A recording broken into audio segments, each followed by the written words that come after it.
Sejam todos muito bem-vindos a mais uma Economia Dia a Dia, um programa do Sindicato dos Economistas de São Paulo em parceria com o Corecon, temporada 2025. Hoje um programa mais que especial, porque eu estou recebendo uma vereadora da cidade de São Paulo, uma pessoa que está lidando com uma política que influencia a vida de vocês todos os dias. Então, como a gente fala de economia aplicada na sua vida, todos os dias a gente vai falar sobre política e como ela influencia a sua vida no dia a dia. Vereadora Sandra Santana, obrigado por ter aceitado participar, conversar com a gente aqui, para ajudar as pessoas a entenderem um pouquinho o que é que o vereador faz nessa cidade tão enorme.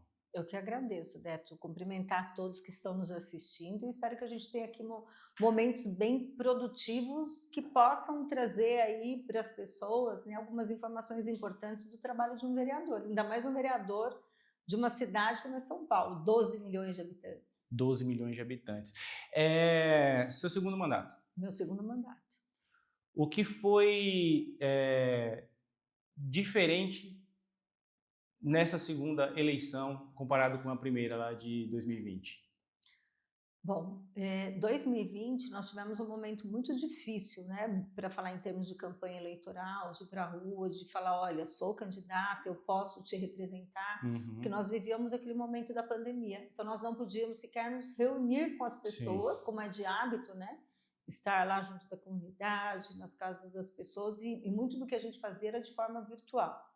Então, era um momento de muita dor, um ano de muitas perdas, muita morte. A região, uma das regiões que eu mais atuo, que é a Vila Brasilândia, ela foi tida como a principal em questão de mortes pelo coronavírus, pessoas infectadas, pessoas desempregadas. Então, a gente estava lidando com muita dor naquele Uhum. momento.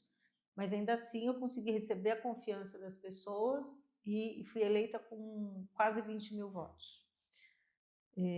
Tivemos aí um primeiro ano de mandato também, ainda dentro da questão da pandemia. Eu me lembro que a minha primeira sessão solene na Câmara Municipal eu fiz sozinha no plenário, ela foi Uhum. virtual, que era a solenidade com os cooperativistas, né, que era a Sim. Semana do Cooperativismo.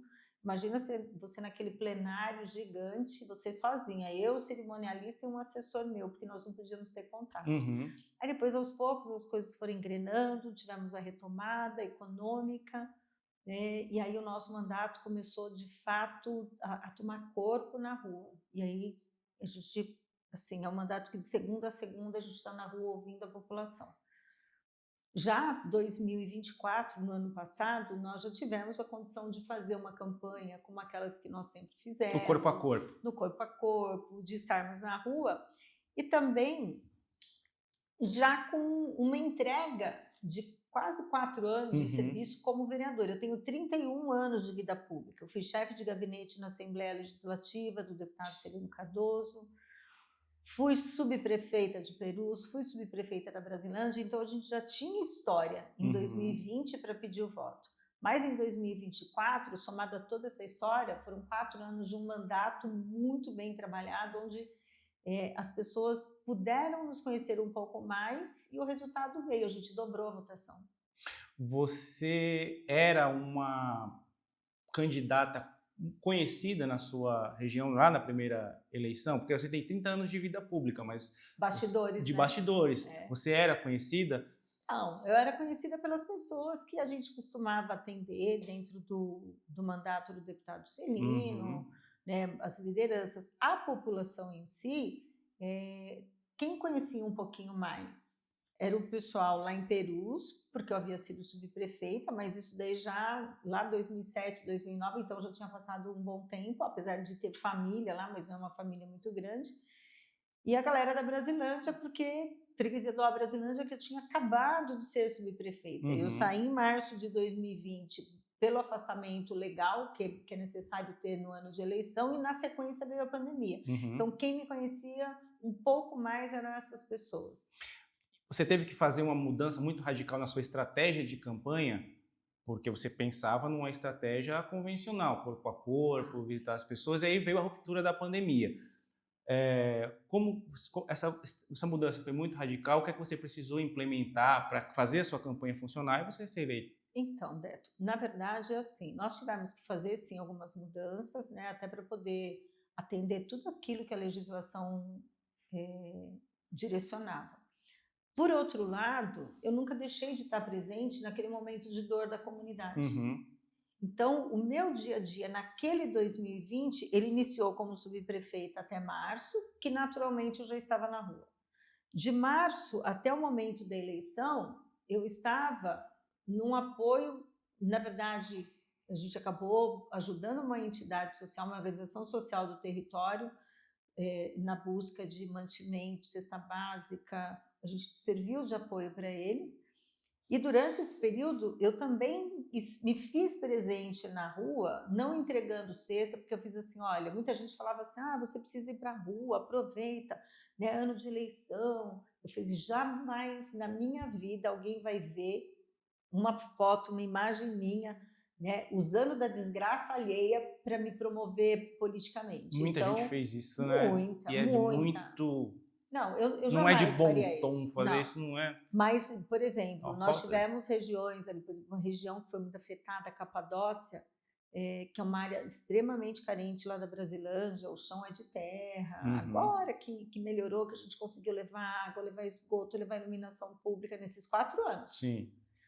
Mas naquela ocasião nem isso tinha. Ali eu consegui organizar um grupo de amigos, voluntários, médico, enfermeiro, e o pessoal foi atender a população ali. Então, no voluntariado, e assim, né, máscara, as pessoas Sim. até mal reconheciam a gente, né, Uhum. máscara, os equipamentos, a gente estava ali junto com eles. Então, teve mudança de estratégia, mas em nenhum momento eu deixei de estar presente, apesar dos riscos que todo mundo falava. Eu não peguei Covid naquela ocasião, eu fui pegar Covid depois de eleita, 2 vezes seguidas, inclusive. Uhum. Eu peguei 2022, em fevereiro de 22 e em maio de 22. Diferença de 3 meses, eu peguei 2 vezes. Caramba! 2 anos depois. Mas aí já 2022 já tinha vacina? Já tinha vacina, já tinha tomado, acho que 2 doses da vacina. Tive lá alguns sintomas desagradáveis, mas não precisei de hospital, não precisei de nada, mas peguei 2 vezes em 2022. Eu falei que Deus foi maravilhoso comigo, porque enquanto eu precisava servir a população, eu não tive nada.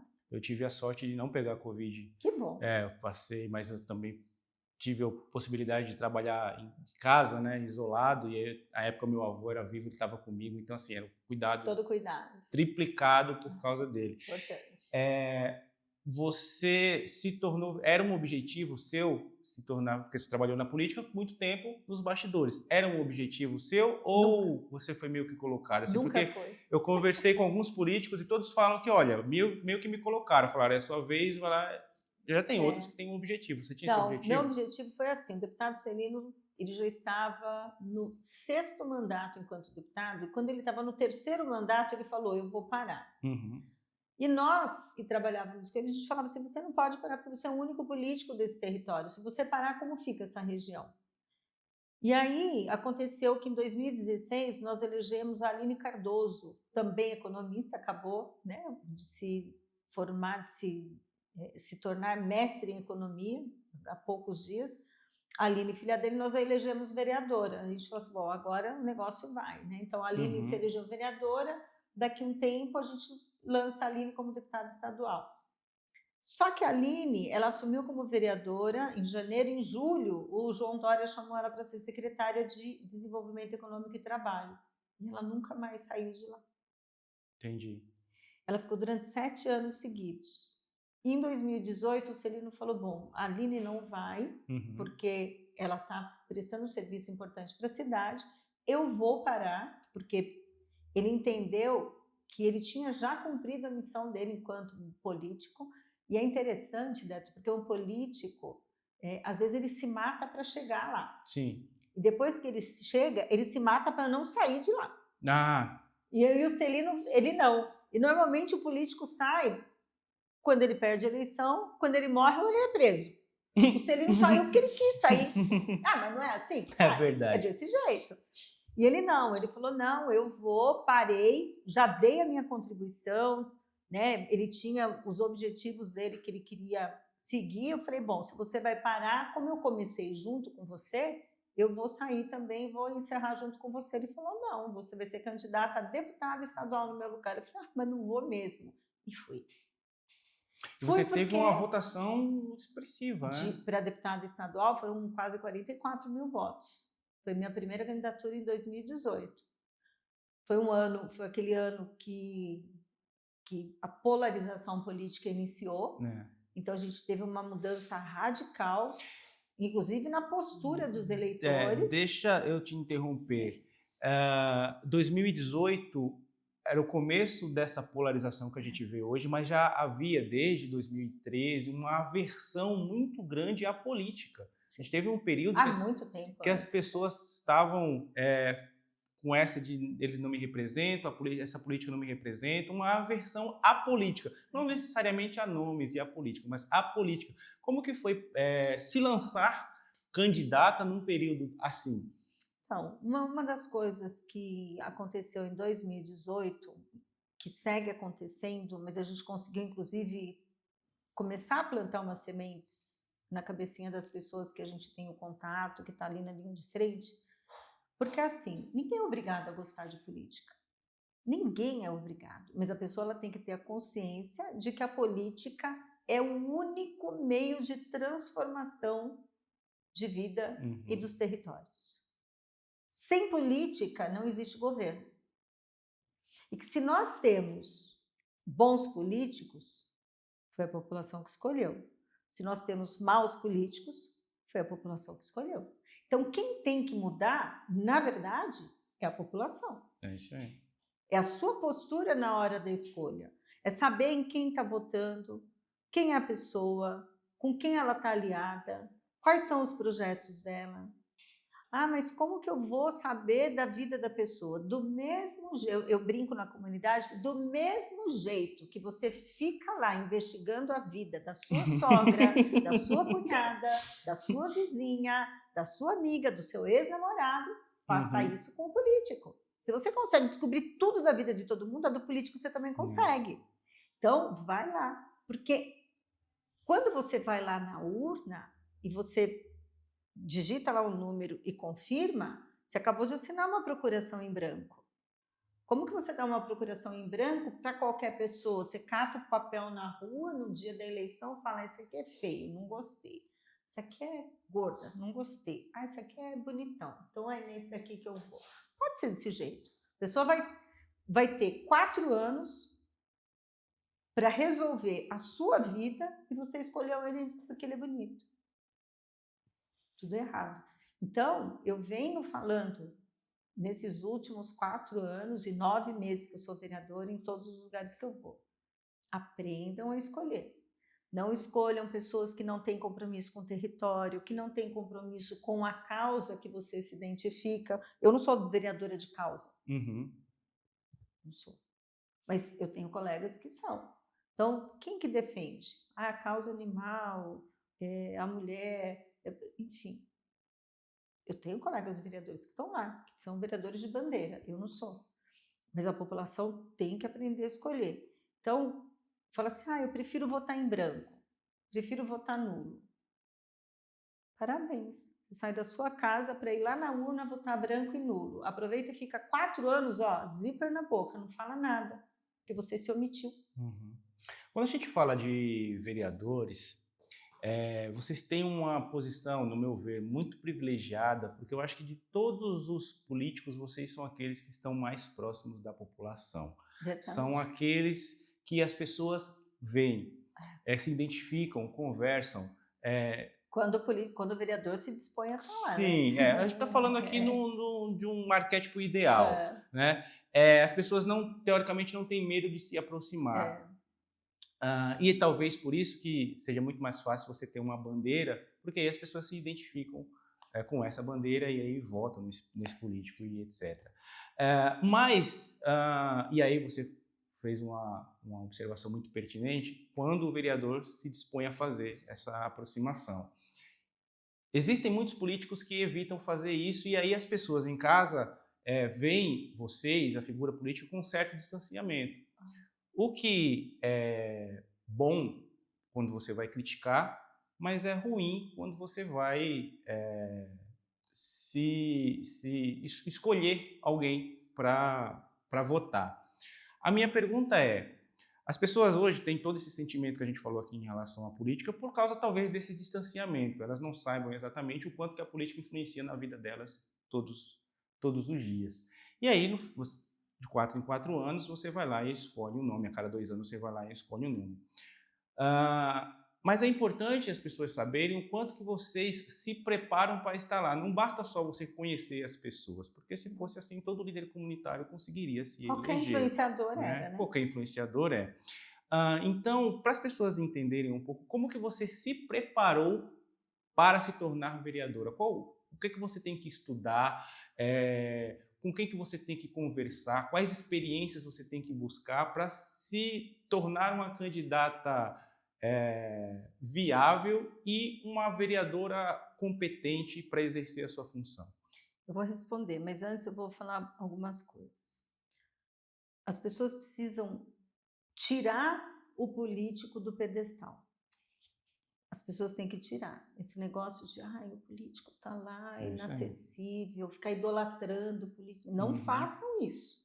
O político é um cidadão comum, com um pouco mais de responsabilidade pelo cargo que ele ocupa. Né? Então, muitas vezes eu ando muito nas comunidades, comunidade ou favela, né? Quem estiver assistindo escolhe qual nome quer dar.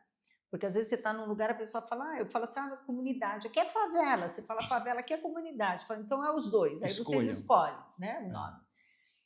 E a pessoa fala assim, nossa, eu não acredito que você está aqui, que a gente está conversando. Quando eu dou meu telefone, então, a pessoa fala assim, mas é o seu número? Eu falo, manda um oi aí que eu já te respondo. Porque elas têm essa ideia mesmo de que o político é inacessível. E não é, gente. Ao contrário, o político tem que ser o ser mais acessível possível, porque ele foi escolhido exatamente para te representar. Como ele vai te representar se você não estiver perto dele, se ele não estiver perto de você? Então, comigo não tem essa. Eu vou quebrando essas barreiras. Se você andar comigo nesses territórios que eu atuo, você vai ver exatamente o que eu estou falando aqui. E é desde a criancinha até o mais idoso. Eu entro em favela, a criançada já vem tudo gritando, Sandra Santana, eles falam o nome inteiro, Sandra Santana. É um barato, é muito divertido isso. E eles fazem, eu faço questão, inclusive, que eles participem do mandato. Quando eu faço reunião na comunidade, eu falo, tragam as crianças que eu também quero ouvir. Esses dias eu protocolei um projeto de lei que passou na CCJ, que dá o nome de Pracinha Colorida, para uma praça que tem em frente ao 45DP lá na Brasilândia. Sim. Quem escolheu? As crianças.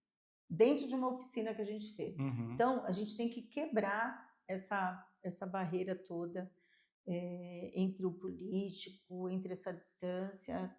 Político, gente, é um ser humano como outro qualquer. Né? Então, sobre a sua preparação. Sobre a minha preparação, eu diria o seguinte, como eu nunca tive a intenção de ser candidata a absolutamente nada, a minha preparação é aquilo que eu entendi que seria bom para o meu trabalho, para o meu dia a dia, o que eu já fazia enquanto chefe de gabinete. Aí é um negócio que eu sempre quis fazer a faculdade de Direito, eu sou formada em Direito, sou bacharel em Direito, não advogo, foi uma opção minha não advogar. Acho que o Direito é uma das áreas assim, mais amplas, que te abre um leque de oportunidade de trabalho incrível, desde o advogado até você estar na gestão pública, em diplomacia, enfim. E sempre buscando aprimorizar, fazendo alguns cursos. Eu fiz, há 2 anos atrás, uma pós-graduação em urbanismo social. Eu já era vereadora e eu escolhi fazer essa pós-graduação exatamente por quê? Porque o território que eu trabalho é um território extremamente periférico. Né? E você lidar com as técnicas do urbanismo social, eu acho que é super importante. Então, a gente está sempre aí, né, buscando se capacitar, você faz um curso, você busca fazer leituras que sejam interessantes para o mandato. E o principal, acho que minha pós-graduação é urbanismo social, meu mestrado é estar disposta a ouvir a população lá no chão da comunidade. Sem querer fazer juízo de valor aqui, mas você acha que é mais fácil para alguém se eleger quando ele está diretamente associado a alguma bandeira? Foi uma escolha sua não ser, né, panfletária, entre aspas. Eu acho que não. Eu acho que não, porque a gente, se você pegar a lista de candidatos, que foram mais de 2.000 candidatos na última eleição, você tem vários candidatos de bandeiras Uhum. que tiveram 500 votos, 1.000 votos. Isso não facilita a vida. É. E essa onda de políticos celebridade que você citou em uma das suas respostas, aí, hoje em dia as redes sociais transformaram alguns políticos e alguns aspirantes a políticos em celebridades. Nós tivemos, quase que tivemos um prefeito eleito vindo desse mundo da internet. Como que você enxerga isso e como que você lida com as suas redes sociais? Eu recebi um link contando um pouco da sua história, eu achei muito bem estruturado, assim, já tive a oportunidade de ver materiais de alguns candidatos que são bem... Eu, como sou da comunicação, eu costumo avaliar bastante, o seu é bem interessante. Como que você lida com isso? Quem te ajuda? Você já chegou com essa cabeça ou você entendeu a importância das redes sociais depois? Bom, vamos lá. Respeitando todas as opiniões e sem fazer juízos de valor, mas eu vou aqui dar a minha opinião. Que bom que esse candidato não foi eleito prefeito, porque senão a nossa cidade estaria um caos hoje, né? Mas a rede social, eu acho que ela é um importante meio de comunicação. A gente vive uma era diferente. Uhum. Esses dias eu não vou me lembrar onde, mas eu me lembro todo o contexto, que nós falávamos, né? Hoje você pega o celular, você dá um Google, você faz uma pesquisa em segundos. O Sim. que você quiser descobrir, por isso que eu falo, gente, só não sabe quem é o político quem não procura. Uhum. Você dá um Google, você acha. Na minha época, eu tenho 58 anos. Para fazer uma pesquisa para a escola, eu investia uma semana de biblioteca. A gente não tinha outra alternativa. Você tinha que ir na biblioteca da escola, pegar um monte de livro, fazer pesquisa, né? Ou fazia essa pesquisa na Barça, tinha Barça em casa. A gente não precisa nem ir tão longe assim. No início dos anos 2000, antes da popularização da internet 2.0, ainda era assim, né? Então, a gente está falando de 25 anos, né? E aí, hoje você vê que a internet ela é um importante meio de comunicação.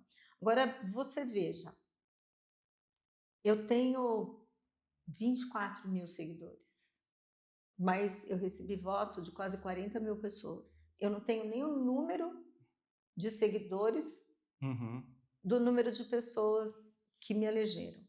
Então, a rede social ela é um importante meio de comunicação, mas eu não sou uma parlamentar, vou falar assim, que lacra. Sim. Eu não faço corte, é isso que fala? Isso. Não faço corte. Uhum. A minha rede social é a realidade do meu dia a dia. Entendi. Então, a gente sempre fala, né, gente? Entra lá, @SP Sandra Santana, segue. Cada reunião que a gente vai, cada lugar, o pessoal segue, ajuda. Uhum.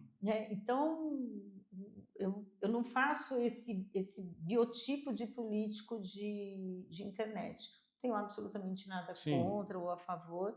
Acho que as pessoas têm que ter responsabilidade naquilo que vai ser divulgado numa mídia social. Aquele candidato, ele esparramou uma quantidade de fake news absurda. Então, você não pode usar a mídia social para maldade. Claro. Mas você entende que hoje é uma ferramenta importantíssima. Com quantas pessoas a gente está falando hoje nesse programa? Não tem como mensurar, porque isso aqui fica para sempre. E não é nem só economista. Sim. É qualquer cidadão. Então, sim. A gente entra... Uma vez eu tive uma leve discussão com um repórter de uma grande mídia, muito grande mídia, porque foi o primeiro ano de um evento extremamente bacana que a gente faz lá na Freguesia do Ó, que é a Vila de Natal, onde a gente monta uma vila cenográfica, estilo casinhas europeias, com neve, tudo bonitinho, e nós temos uma parada de Natal.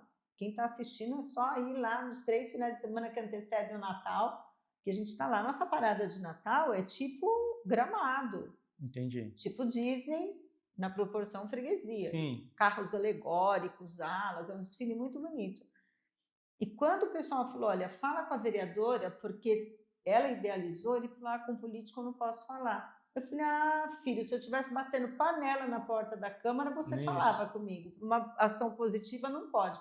Aí eu falei, gente, vocês entram na casa de milhares, milhões de pessoas. Tem que levar coisa boa. É a mesma coisa aqui.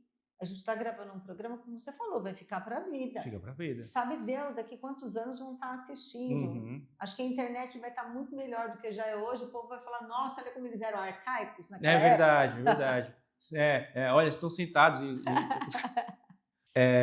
mas você entende que você tem que competir com esses políticos que fazem esse uso que a gente está falando aqui das redes sociais. E aí, como que é competir pelo voto com essas pessoas? É pé no chão. Enquanto a galera está na tela da mídia social, no Twitter, no Instagram, Facebook, seja lá onde for, eu estou na vida real. Eles têm 100 mil votos, eu tenho o suficiente para me eleger. Você citou o exemplo do repórter de uma grande mídia, e por coincidência, eu estava conversando antes da gente gravar aqui, estava conversando com o Reinaldo, que é quem vai ajudar a gente a ficar bem no vídeo aqui depois, falando, se as perguntas forem ruins, culpem ele. Falando justamente sobre a dificuldade que a imprensa tem de falar coisas positivas que os políticos fazem. Longe de ser poliana, mas assim, é muito mais fácil, dá muito mais repercussão você criticar algo que um político fez de errado. Mas é muito canalha você não elogiar algo que o político fez. Você não precisa nem elogiar, basta você divulgar. Isso, divulgar. Mostrar. Divulgar. E por que você acha que isso é dessa forma? Porque vem demais, né? A desgraça vem demais. Eu, por exemplo, na minha casa, há muitos anos, eu deixei de assistir muita coisa dessas mídias, porque eu até brinco, né? Na minha infância, eu lembro que tinha um jornal que a turma falava que você pegava ele, torcia e saía sangue. Hoje a gente vê isso na televisão. Você liga o canal, ele se aumentou o volume, escorre sangue na tua parede. Então, eu busco as notícias de outra forma. Então, infelizmente, o que vem demais é a desgraça. Mas tem tanta coisa boa acontecendo. Você quer ver? A gente acabou de sair de um mega final de semana, 2 finais de semana de um mega evento na cidade de São Paulo, Detão. Quantos empregos geraram?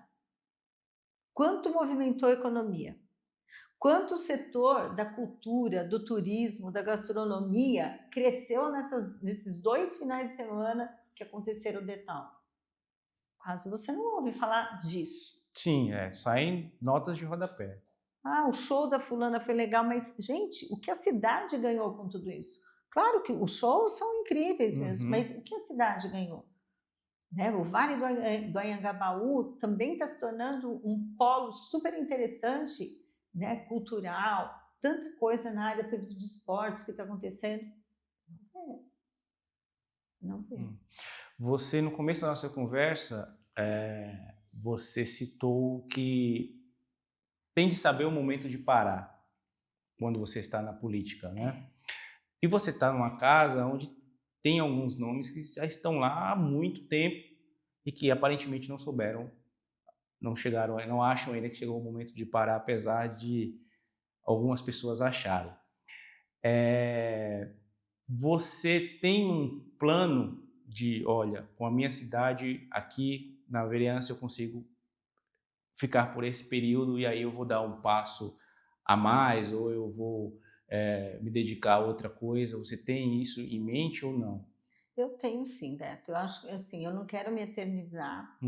Eu não quero, por exemplo, ficar 5, 6 mandatos como vereadora. Eu costumo dizer que a gente faz um plano e Deus faz outro.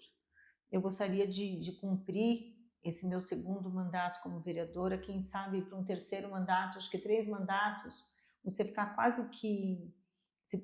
Você está ali uma década, 12 anos, mais de uma década, eu acho que é um bom tempo. Não sei nem se eu quero dar outros passos. Agora a gente fala isso hoje. Chega o ano que vem uma missão aí para você ser candidata a deputada.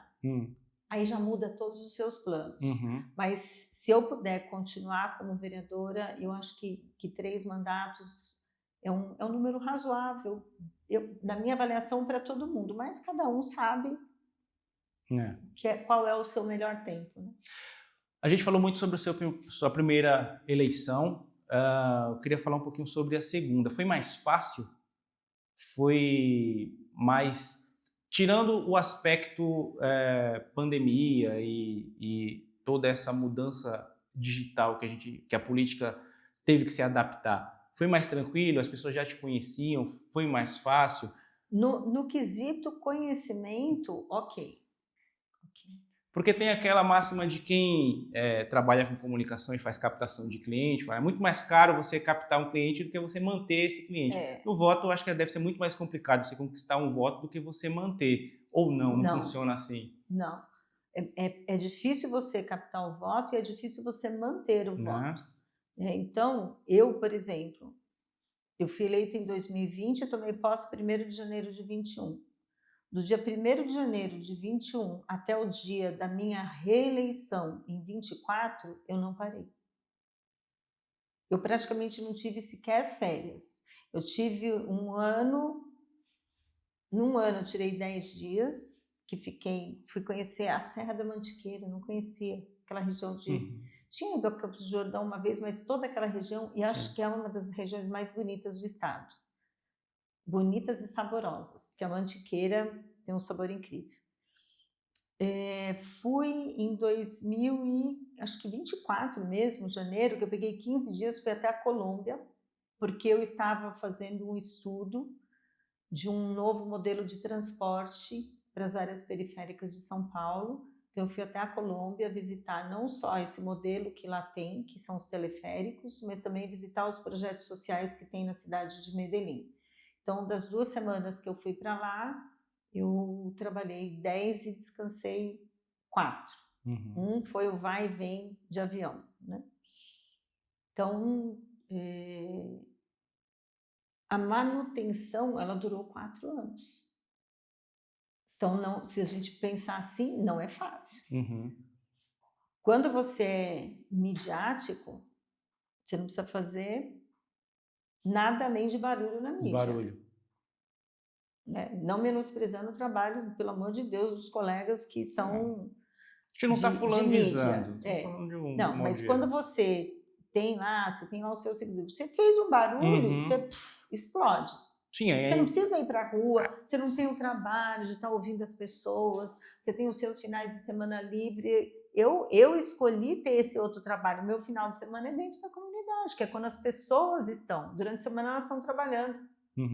Eu escolhi estar durante a semana à noite dentro das comunidades, porque à noite as pessoas estão em casa. Então, final de semana e à noite é onde eu mais trabalho. Quando falaram que você seria a nossa convidada aqui, eu fiquei pensando quais perguntas que eu te faria, como que eu iria conduzir essa entrevista, falar dos seus projetos, etc, etc. Mas aí acabou que eu decidi conduzir esse nosso bate-papo de uma forma que as pessoas entendessem o que um vereador faz. Isso aí. Lógico que, teoricamente, as pessoas sabem, mas como que é o dia a dia, como você se preparou para isso? Então, assim, obviamente que a entrevista boa é sempre aquela que a gente não faz, mas eu acho que dentro dessa proposta que eu coloquei aqui para você, que você gentilmente aceitou, fala para as pessoas como que é o seu dia a dia. Você falou que tem 2 assessores, porque um só que está ali no cantinho... 2 de comunicação, de comunicação, né? Porque um só que está ali no cantinho não conseguiu dar conta por causa da sua rotina. Do seu pique. E aí a gente fala isso, as pessoas podem achar, tá puxando o saco e tal. Então, explica para as pessoas como que é a sua rotina para elas entenderem o quanto que um vereador deveria trabalhar. Na verdade, é assim, olha, o meu dia a dia, o que é? Às 6 horas da manhã eu estou na musculação. Todos os dias não, menos quinta. Segunda, terça, quarta e sexta. E não é que eu goste não, viu, pessoal? Mas fica aqui a dica, né? Depois dos 50 anos de idade, o médico pegou no meu pé e lá fui eu. Já podia ter começado cedo, então quem é jovem, quer dizer, eu sou jovem, só que eu sou jovem há mais tempo, Então, mas quem é mais jovem do que eu, não espera os 50 anos, não. Vá, organize o seu dia. Né? Então, às 6 da manhã eu estou na musculação e saio de lá, tomo um café, tenho o meu momento devocional, porque eu também tenho uma relação bem próxima com Jesus, adoro me relacionar com Ele. Né? Sou evangelista na minha igreja, sou do Brasil para Cristo. E você tem também que ter esse tempo, porque a gente precisa ter equilíbrio na vida, né?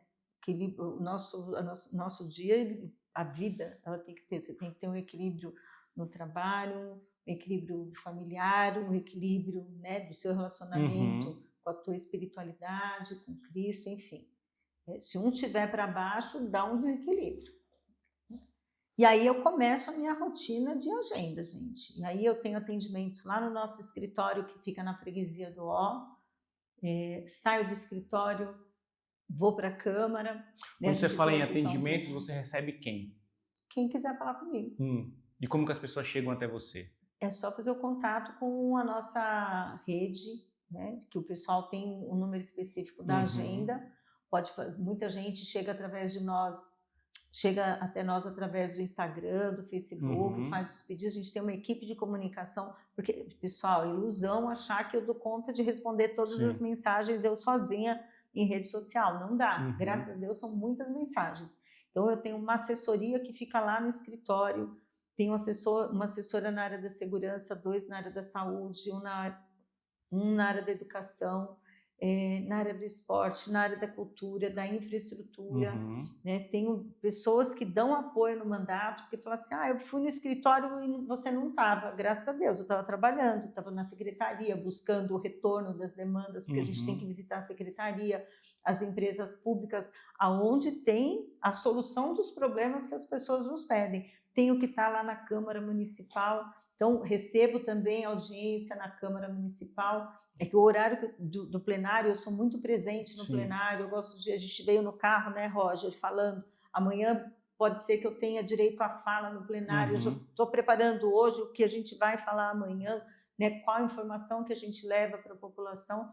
Aí, quando termina o expediente da Câmara, de terça, quarta e quinta, a Câmara é terça, quarta e quinta. Mas a gente ainda está no escritório. Então, no escritório é todos os dias, pela manhã, eu posso ou não estar lá, depende da agenda que é montada, e de segunda e sexta eu posso estar lá o dia inteiro ou não, dependendo da agenda que é montada. Terça, quarta e quinta à tarde eu estou na Câmara. E aí que tipo de demanda chega para você no escritório? Tudo que você imaginar, tudo. Apesar do vereador tratar das questões de âmbito municipal, para a gente chega todo tipo de demanda de âmbito municipal, seja assim, canalização de córrego, recapeamento de rua, poda de árvore, vaga em escola, questões relacionadas à área da saúde, tanto no individual da pessoa como no senso comunitário, mas chegam demandas do governo do estado, chegam demandas particulares, porque tem coisas que são particulares que não é competência do vereador. Esses dias a gente respondeu umas enquetes aí no Instagram e um rapaz, ele falou, eu vou no seu escritório e eu sempre peço para você me arrumar um emprego e você não me arruma, eu sou professor. Eu fiz assim, então, é que a gente sempre orienta a pessoa, ele só esqueceu de contar essa parte, que eu não tenho a obrigação de dar emprego para ninguém. Né? E no caso de um professor, ele tem algumas portas de entrada por concurso público ou nas redes parceiras. A gente pode, no caso de rede parceira, você pode encaminhar o currículo. Agora, para a pessoa contratar, depende da análise do currículo, da necessidade da pessoa. Não é porque o vereador pedir que alguém vai contratar. Mas as pessoas têm essa visão, né? Sim. Mas a gente vai com bastante amor e a gente explica, não tem problema. Então, é todo tipo de demanda, tanto no escritório quanto na Câmara Municipal. E antes da gente ir para a Câmara, só para as pessoas entenderem, você citou em determinado momento uma demanda de canalização de córrego. Sábado, por exemplo, eu fiz uma agenda dessa. Chega uma demanda dessa, até uma solução, uma devolutiva, um início de obra, isso pode demorar quanto tempo? É imprevisível. Por quê? Por exemplo, Isso, e o sábado... porquê que é imprevisível. É importante as pessoas entenderem, porque eu fui lá na vereadora, ela me prometeu, eu votei nela que ela ia e não consegui. A única parte que não rola ou ela prometeu, porque eu não prometo nada para ninguém. Sábado eu estive em Pirituba, ali perto da estrada turística de Jaraguá, que é uma demanda que a população trouxe, que eles desejam a canalização de um córrego. Eu já havia feito um ofício para a secretaria responsável, né? E a resposta veio que não há previsão. Quando vem essa resposta, não há previsão, e a gente não pode se conformar. Então, o que a gente faz? Vamos buscar o pessoal técnico da secretaria, vamos levá-los até lá na comunidade, vamos mostrar, vamos pedir para que seja feito pelo menos o estudo para a possibilidade de canalização. Porque se não tiver um estudo, é que não vai ter a canalização mesmo. Você não pega o telefone e liga para o prefeito, prefeito, eu preciso canalizar um córrego em Pirituba. Eu vou contar uma outra situação porque, de assim, ligar para o prefeito. A gente sabe que existem os mecanismos, né, burocráticos assim, necessários, mas as pessoas têm essa... Então, mas veja só, esse caso específico lá de Pirituba, eu conversei, inclusive na reunião, eu troquei mensagens com um técnico da Secretaria de Obras e estou agendando com ele a data para nós irmos juntos lá, e a comunidade acompanha, vai ver. Ele é o técnico. Sim. Né? Eu até brinco, quando tem reunião, e coincidentemente sábado foi o dia do Roger, teve uma hora que eu virei e fiz assim, porque eles queriam que eu desse uma data, eu falei, galera, não tem milagre. Aqui não é Deus, aqui é vereadora. Milagres é o departamento de Deus, não é o meu. Então, a gente precisa ir com coerência e buscar. Mas eu tive uma situação lá no Jardim Vista Alegre, na Brasilândia, dia 18 de fevereiro desse ano, que foi um dia assim, que a Brasilândia sofreu demais com chuva, e eu gravei a data porque é aniversário do meu filho, eu estava jantando na casa dele, aonde ele mora a água subiu bastante, lá na região da Freguesia do Ó, aonde eu moro, a porta do meu prédio encheu de água também, portanto eu não podia nem sair da casa dele, nem voltar para a minha, mas o pior não foi isso. Foram as fotos e vídeos que eu comecei a receber do pessoal que mora na beira do córrego do Bananal, lá no Vista Alegre. Quando eu vi aquilo, me deu desespero. Quando eu consegui voltar para minha casa, eu liguei na época para o subprefeito que estava, que era o Sérgio Gonelli, perguntei para ele, você já foi na Vista Alegre? Ele falou, estou indo. Eu falei, então para na minha casa que eu vou junto. Eu saí da minha casa às 11 da noite, ligando para o prefeito. Você falou do prefeito? Eu liguei, eu falei para o prefeito, olha o que eu te mandei no WhatsApp e eu preciso de ajuda agora. O Ricardo foi extremamente sensível, ele mandou 3 secretários municipais me acompanharem lá no Jardim Vista Alegre, o pessoal se mobilizou, o prefeito mandou equipamento, a gente entregou a rua, 7 horas da manhã, todo aquele trecho lá, que parecia a guerra da Ucrânia. Ficou desse jeito o Jardim Vista Alegre. E nós já estávamos buscando a canalização daquele córrego. Então, aqui eu tenho a boa notícia. Acabou de acontecer a licitação, 82 milhões de reais, vai canalizar 1,3 quilômetros do córrego do Bananal lá no Jardim Vista Alegre. Então, mas é uma luta de anos. É uma luta de anos. E aí, agora que o pessoal recebeu essa boa notícia, tem previsão de início das obras? Até o final do ano. Como foi a entrega dos documentos... E olha, nada para a gente na Brasilândia é fácil, viu, pessoal? Já vou falando. Teve o vencedor, ele foi desclassificado porque ele não entregou todos os documentos, aí veio o segundo colocado, aí deu certo. Então não foi de primeiro, foi o segundo colocado. Então já homologou, o prefeito vai estar com a gente no próximo mês, dando a ordem de início, assinando a ordem de início, conversando com a população, falando como vai ser a obra, quanto tempo vai durar, e aí até dezembro todo o canteiro de obra já vai estar prontinho, né, para dar início, final de dezembro, começo de janeiro a obra já começa. Um período ruim, que é um período de chuvas, não vai começar na velocidade que a gente queria, mas o importante é que aquela população não vai mais sofrer com enchente. Que legal, que bom, parabéns. E aí a gente chegou na Câmara. E aí a gente chegou na Câmara. Chega na Câmara, a gente tem assessoria... Você está lá de segunda a sexta? Não, na Câmara terça, quarta e quinta. Terça, quarta e quinta. Que são os dias de plenário. E um detalhe, de todos os dias de audiência lá no meu escritório e na Câmara, eu também tenho que reservar tempo para conversar com a minha assessoria. Não é só a população. Sim. Né? Então, eu também tenho assessoria. Então, quando chega na Câmara, meu primeiro dia na Câmara é terça. A primeira pessoa que eu converso é com o Tomás, que é do meu jurídico. A gente vai montar a pauta da CCJ, que eu sou presidente da Comissão de Constituição, Sim. Justiça, Legislação Participativa, que é a principal comissão da casa. Então, eu preciso montar a pauta, quer dizer, ele já vem pré-montada para mim, a gente só vai fazer os ajustes necessários, porque a reunião acontece da CCJ na quarta-feira. Aí, depois de montada a pauta de CCJ, a gente discute mais algumas coisas, às 15h começa o plenário. Vai até que horas? Sabe Deus. Eu já saí de lá no dia seguinte, às 7h, eu já saí às 5h, já saí meia-noite. Depende do que está pautado de discussão e de votação em plenário.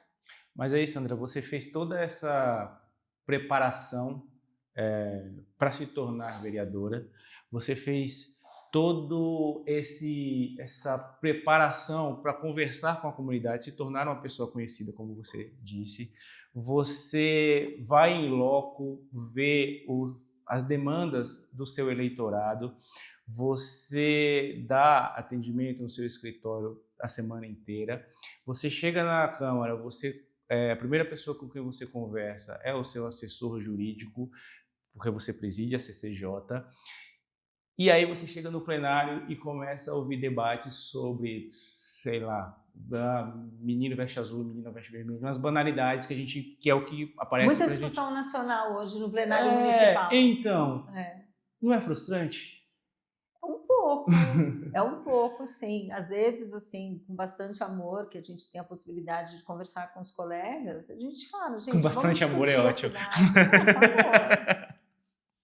Vamos discutir a cidade, né? A gente tem tanta coisa aqui para discutir, mas não estou sozinha nessa, não. Tem outros vereadores e vereadoras que também pensam como eu, que também querem. Sei, porque eu acho importante você falar da questão nacional, mas ela não pode ser a prioridade no nosso plenário, porque a gente não vai discutir, a gente não vai resolver nada. Você pode até trazer lá a sua opinião em algum assunto, agora todos os dias, só Lula, Bolsonaro, Lula, gente. E não acho que não é nem o espaço adequado para você se posicionar. Para isso você tem as suas redes. Também. É que eles nem saem os cortes para as redes. E aí fica... Como que é? Como que lida com isso depois? Quando o seu colega desce lá do ponto da fala dele, ele encosta em você... É algo que não tem muito o que você falar. Cada um tem lá o seu tempo de fala no plenário, e a democracia é isso, né, Beto? As pessoas falam, né, o que está ali. E como o nosso vice-presidente da Câmara sempre diz, cada um também é responsável também pelas consequências do que fala. Né? Todas as vezes que eu subi no plenário, eu subi para falar da cidade. Das questões da cidade. Do dia a dia da cidade. Porque é importante você trazer esse debate. Mas não reverbera tanto quanto o empurra-empurra por algum motivo banal qualquer, né? Sim. Teve um dia que eu gritei, né, Roger? Foi na CCJ. A assessoria minha correu para pegar o vídeo e falou, nossa, a gente precisa soltar esse grito, porque eu não grito nunca. Mas qual foi o motivo do grito? Porque era discussão do projeto do aplicativo de mototáxi. Sim. E tinha a galera que estava acompanhando, que tinha interesse na aprovação, só que assim, ali não é a CCJ não é discussão de mérito, é legalidade ou ilegalidade. O pessoal queria discutir mérito ali. E começou uma falta de respeito com o vereador, aí eu dei uns gritos ali. Passou na CCJ? Eu não acompanhei. Chegou a passar? Ainda não. Ainda não? Ainda o negócio está meio parado. E qual que é a principal demanda para aprovação disso? A principal demanda é a segurança, é a vida das pessoas.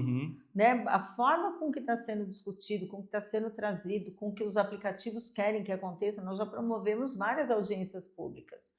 É um libera geral e beleza. Muito lobby?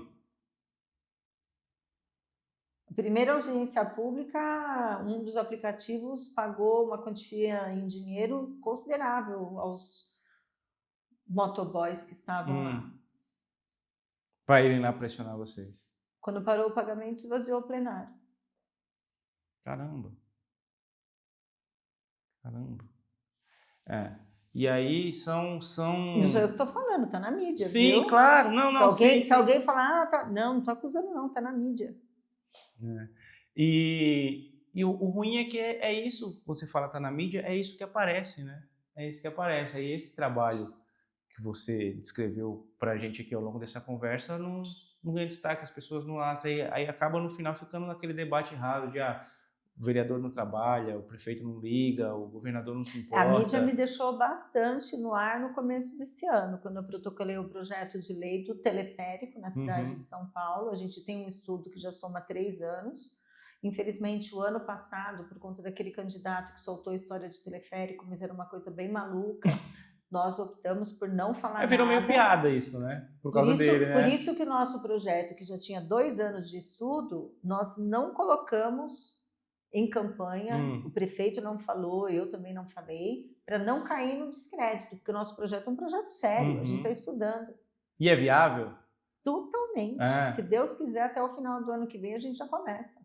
E aí já tem região? O que é que você pode falar sobre? Conta pra gente. Brasilândia. A ideia de você trazer o teleférico... Porque existe, já tem alguma coisa parecida no Rio de Janeiro, não é? Em algumas comunidades lá já tem essa questão do teleférico. Você tem lá no Morro do Alemão, você tem no Morro da Providência e tal.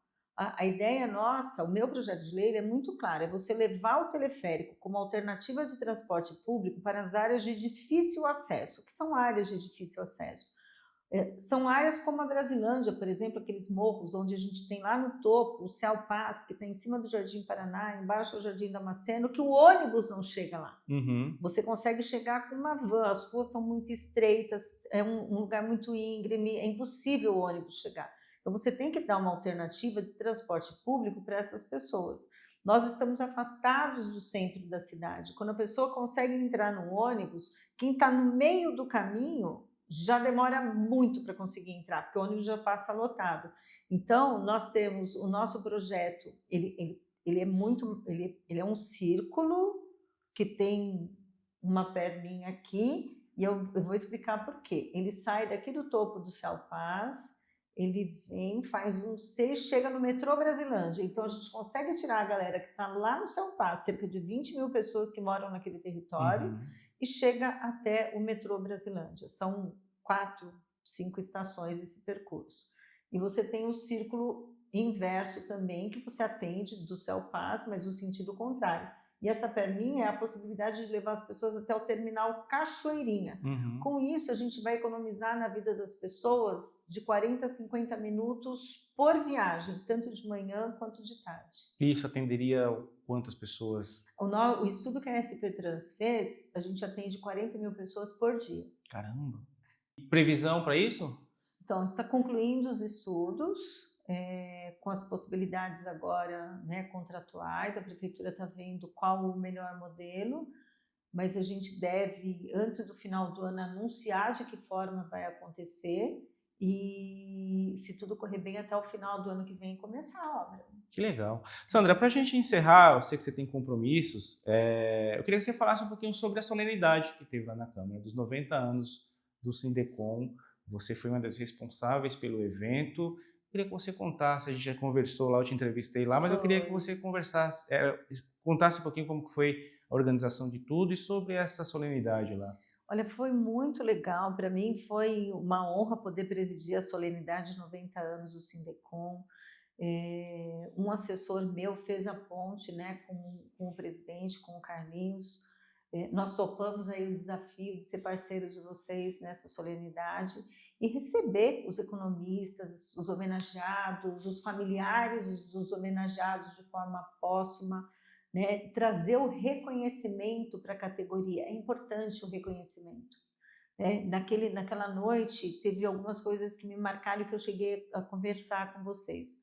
Uma, né, reconhecer mesmo depois, foram acho que dois reconhecimentos póstumos, 2 homenagens póstumas, né, mesmo depois da pessoa não estar aqui, né, mas a família, isso para a família foi algo bem bacana. Né, reconhecer todos aqueles que estavam ali, que já prestam um serviço incrível na área da economia. Gente, nosso país é movido em economia. Também muito importante, mas algo que marcou foram as 2 jovens que foram homenageadas, são estagiárias. e elas já foram homenageadas, elas representam o futuro. Isso aí. Né? Então, isso daí foi muito bacana, foi muito marcante.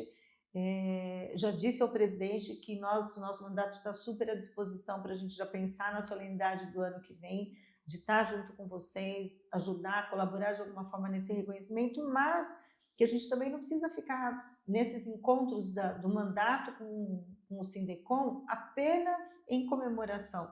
A gente pode pensar junto que o mandato pode também colaborar lá na Câmara Municipal.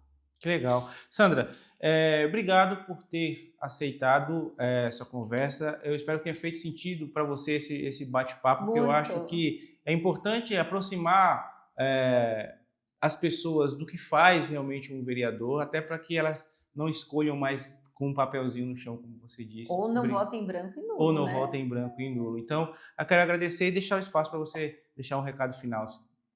Gente, muito obrigada mais uma vez aqui ao Sindecom, toda a equipe, né? Que nós nos conhecemos há não tanto tempo assim, mas já teve uma sinergia gigante. Quer dizer, que o nosso mandato está à disposição e que cada um que está nos assistindo, economistas ou não, lembrem que o seu dia a dia é permeado pela política. A política ela pode ser uma coisa muito boa, mas ela depende de você. E para quem quiser te acompanhar, até para comparar com os vereadores das suas respectivas regiões, como que as pessoas te acham? @SP_Sandra_Santana. Sandra, obrigado. Espero que você tenha gostado. Obrigada. E volte sempre. Obrigada. E para vocês que ficaram até aqui, eu quero agradecer a paciência e a parceria de sempre. É como eu sempre digo, a melhor entrevista é sempre aquela que a gente não faz. Eu fiz as perguntas possíveis para o momento que eu achei pertinente para aproximar vocês do trabalho do vereador. Se vocês tiverem mais dúvidas, mandem para a Sandra. Ela falou que despacha todo dia, então ela vai responder vocês. Ou vocês mandam aqui para a gente caminha para ela. Eu tenho certeza que ela vai responder. Muito obrigado de coração pela parceria e pela paciência de sempre. Eu espero ver todos vocês na próxima. Tchau, tchau.